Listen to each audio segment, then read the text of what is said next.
And I want to thank, most of all, I want to thank everybody here for being tonight. You may not have agreed with everything you heard, but I know you're here because there is this common chord of love for our country, which every person in this room shares and believes. We're here because we love this place and want to make it better.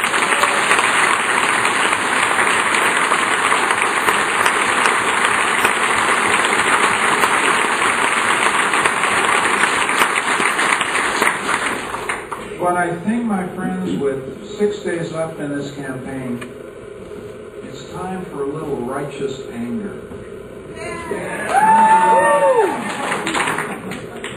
I'm not an angry person, and I hope I'm not self-righteous, but there's a certain kind of quiet Canadian indignation that we really need now. We need it in the next 6 days.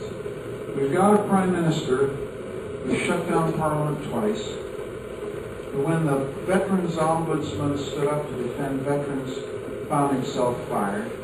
When a public servant got up to criticize the government's conduct in Afghanistan, the public servant's public reputation was smeared in Parliament. We've got a government that had the incredible idea of attacking the census. Senseless attack on a census. We've got a government that was asked repeatedly through the autumn, would you please provide us information to Parliament about the cost of the jets, the cost of the jails, the cost of the corporate tax cuts. And they refused to tell Parliament the truth about their budgetary plans. You don't have a more elementary violation of parliamentary democracy than that. So we have the first Prime Minister in the history of our country held in contempt of Parliament. And we walk around as if that's normal. Folks, that's the first time in the history of our country that that's happened. And we've got a man claiming the mandate to have a majority government. This man has the following distinctions.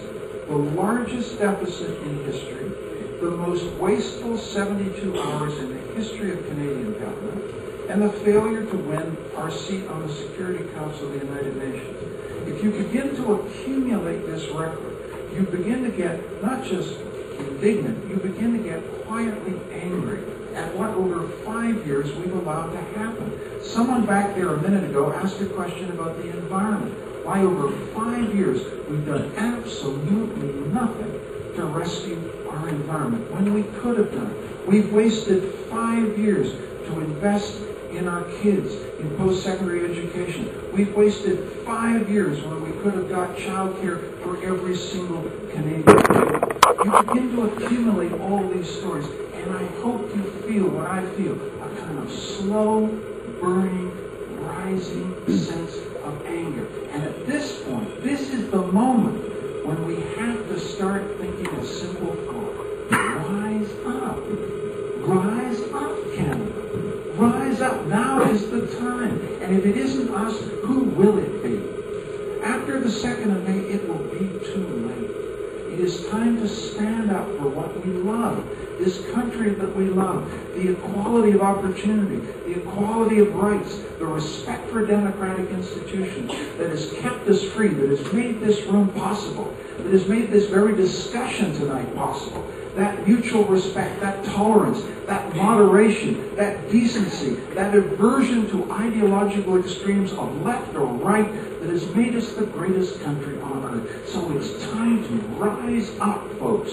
Rise up. Go and talk to your friends. Go and talk to your neighbors. Spread the message. Now is the time to choose a liberal government on the 2nd of May.